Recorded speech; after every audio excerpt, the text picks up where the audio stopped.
What is up, guys? Will here. Today I'm going to go ahead and show you my budget deck profile for the Codebreaker starter deck. This is the deck using only those three, only using three of the starter deck. No outside cards whatsoever. Of course, this isn't a crazy competitive deck, but you know, if you want to go against your friends or if you want to, I don't know, have some fun, this is probably a deck for you. Again, this is only using those starter deck cards. So you buy three of them, you can make this deck. That's a $30 investment for a full deck that isn't that competitive, but you know what? It's going to be fun to play, and if you're getting into the game, it's going to be better than just buying a deck and getting stomped by everyone. For this video, I am using a new camera, so if it is better quality, worse quality, why don't you let me know in the comments? We'll see what happens. But yep. So without further adu, let's get into this. First cards, we are going to run three of our Cyber's White Hat. He lets you special summon himself. Let's zoom in a little. Maybe we can read that a little better. He lets him special summon himself if you control two or more monsters of the same type. So that is Cybers, Beasts, and whatnot. And since it's a Cybers deck, every single monster is going to be Cybers. If you have two monsters on the field, you're going to be able to special summon from your hand. Also, if you use him as a link material, you are able to reduce all of your opponent's attack power by 1,000. It makes it easier to get over monsters that you're having a hard time with. Really great card, and he can actually probably be splashable into other decks just besides Cybers ones. But he looks really cool, and yeah, awesome card. Alright, next we're going to run three Widget Kid. Widget Kid lets you, if he is normal and special summoned, you can special summon a Cybers monster from your hand in defense. This is a great combo starter or a great combo finisher just to get something else on the field, and allows you to start up for your link plays.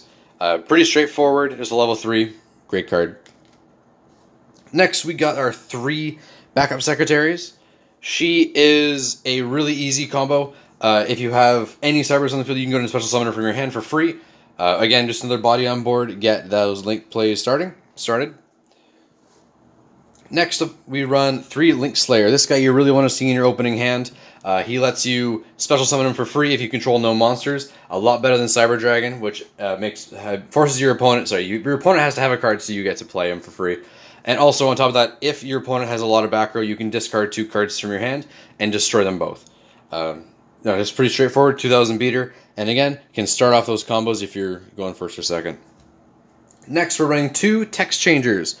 This is one of those cards that isn't really the best, and I really enjoy the card. It lets you negate attack, and then lets you special summon a normal Cybers monster from your hand, deck, or graveyard. So lets you search a normal monster, and we'll have those later in the deck, but negates the attack is nice, and he also is a way to get Link Creebo on the board. So if you combo this guy with a Widget Kid or something else, you get two bodies on board and able to negate an attack. Next, we run one Ram Clouder. Running this at 2, I think, is a mistake. Or 3, because realistically, Cybers have a lot of hard time recuperating back, and if you're running too much of this guy, you're not able to get your plays going as much, especially if you draw too many in your opening hand. He's nice to see every once in a while, especially when you have a powerful Link monster in your graveyard, but otherwise you just want to be able to either, not draw him all the time and just get him every once in a while. Next, we're going to run one Client. This is a card I might change, but it's one of those things that it's worth trying out. It combos with a Widget Kid to get on the field, but it lets you give all other Cybers monsters you control 500 attack and defense during your turn, and if someone would target this card to destroy it, you can actually you can discard a card from your hand that is a Cybers, and this card gets to stay on the field, or I believe another one you control. Next, we're going to run three of our Leotron. This is the brand new normal monster from Codebreaker. It's pretty straightforward. He's just a 2,000 beater, level 4. Great fodder for your Text Changer, and he also will combo OK off of Link Spider, which we'll get into later. Now for spell cards, we are running two Signet Recovery. This allows you to basically reborn a monster from your deck if a Link monster in your possession is destroyed by battle or card effect. Cybers have a really hard time with recuperating the resources, because once your board gets wiped or whatnot, you have a hard time getting it back. This card is one of the best ways to, well, in this deck especially, to combat that. You can only use it once per turn, unfortunately, so if you have a full board of Link monsters and they wipe them all, you can only reborn one, but at the same time, it's why we're running 2 and not 3. Next, we are running probably the most powerful card in the deck, and possibly the format, with Triple Scapegoat. you know, activate in your opponent's end phase, you get 4 tokens, none of the repercussions, and you can just go off. You can get your transcode and whatever you want on the field.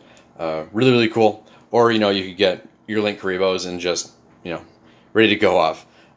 This card is possibly going to be banned soon, either limited or I think it's going to be limited. So you're only going to be able to run one in the near future, but keep an eye on your ban list for that. But still, stupidly powerful card.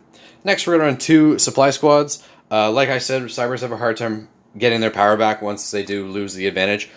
So this card, if one of your cards are destroyed, you are allowed to draw a card. It's not the best option, but you know, it's there, and it helps you at least gain a draw for a losing card. Next, we're going to run 1 Monster Reborn. Pretty straightforward. If it's not on the ban list, you should be running it at least at 1. Lets you reborn a monster. If it's a powerful Link monster, you know, you're set. Next, 1 Dark Hole. Again, I believe this is pretty similar to Monster Reborn. If it is allowed, you should probably be running it. Just destroy all monsters on the field, especially if your opponent has wiped your board. It's really nice. And again, Cyber monsters have a hard time getting back on the board, so if you run 3 Call the Haunted, you're going to be able to reborn, or I guess revive some of your stronger monsters and, you know, get the plays going again. Now, we're going to run 3 of the oh my god, no English. The Evacuation Device lets you send the target monster and return to the opponent's hand. Put this on a Link monster, it goes back into the extra deck. So, you know, it's great spot removal, and it's something that's going to help you deal with those big monsters you're having a hard time getting over. Now we're going to have to run 3 Mirror Force just to protect your guys in the battle phase, because you have no other way of doing that. It will destroy all their face-up monsters in attack position, and, you know, you're set.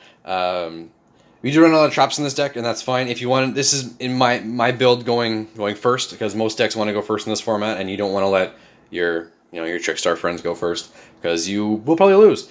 Now, if you wanted to go second, you could probably run something more akin with, I don't know, there's a lot of options in this deck. If you could probably take out some of these trap cards and put more spells in here. And for the last cards, we're going to run 3 Signet Regression. Just as I said, they have a hard time recuperating, but if you are able to grab a Link monster from your graveyard and special summon to your field, or special summon it all, you will get a lot of bonuses with this deck. You get to draw and then destroy opponent's card. Super easy. I think you'd be silly not to run 3 of these. Just a really, really powerful card. Yeah, I don't really have anything else for that. That is the main deck, 40 card main deck. Now we're going to go ahead and go to the extra deck, which is really straightforward. They only give you, they give you 5 cards per deck, so you have 15 on the dot. So you're going to run 3 transcode. If you run, I guess you are running Penstag, you can get these 2 on the field pretty much no matter what. If you can create your transcode, you can create a Penstag first, and you can get the arrow pointed and make 2 pretty strong monsters. But once he's summoned, you can special summon a level 3, rank 3 or lower Cybers monster, or not Cybers, Link monster from your graveyard and point an arrow that it points to. So you'd be silly not to combo him with your Pentistag. I still don't know. I'm going to call him Pentstag. But yep, lets you. This guy's a Link 2 that you need to affect monsters. So anytime you can create that 3 for your transcode, you can create him instead, and then link those other 2 monsters away into your transcode, and you get these 2 on the field. Pretty strong. Next, we got 3 decodes. Pretty straightforward. Most people know what this card is by now. But arrows that it points to, it gains 500, and if your opponent believes activates an effect, you can tribute a monster that it points to and negate it. Pretty straightforward, pretty good. Next, we got our Link Spider. Probably one of the weaker cards in the deck, more of a combo starter, especially with Scapegoat. If you have a normal monster in your hand, you can either use this guy to make it an effect monster, and then you get to special summon from your hand as well. But it's just there really to start off those Link plays with Scapegoat. Next, we're going to run the best monster in the deck, is Link Karibo. Really, really strong, a lot of crazy abilities. The only problem I'm running with him right now is that in this deck there's not enough level 1s to really make use of him. Text Changer and Scapegoat are your only ways to get him out. But you are running 2 Text Changer and 3 Scapegoat, so you should probably see it fairly often. But his effect is really, really great. If your opponent declares an attack, you can tribute this guy and make their attack 0. So they're either, making themselves take 2,000 damage or whatever they're going to take. But it's really, really strong. And then with a quick effect, so during your opponent's turn, you can tribute one of your level 1 monsters and basically bring him back to use his effect again. Really, really strong. I think every single deck is going to end up running at least one of this guys in the entire format. And since we're running 3, can't be bad. But yeah, so guys, this is my deck profile for the Codebreaker starter deck. Again, only using those starter deck cards. If you would make any changes, why don't you go ahead and let me know in the comments, or if I made some silly mistake, go ahead and do that too. This deck was the one used in Yu-Gi-Oh! Day, and we fortunately did get to win 2 of the field centers. They're really cool for Jade and I. Both placed top 8. But yeah, later on, probably this week, I'm going to go ahead and show my actual Cyberse deck. I'm not going to say passionate, but I really do enjoy the Cyberse archetype. And I know that from what we've seen in the OCG, they're only a few cards away from being probably the most broken deck in the whole format. But once again, guys, thanks for watching. Don't forget to comment and like if you liked it, and subscribe and ring the bell so you don't miss any one of our videos. Once again, guys, thanks so much. Have a good day.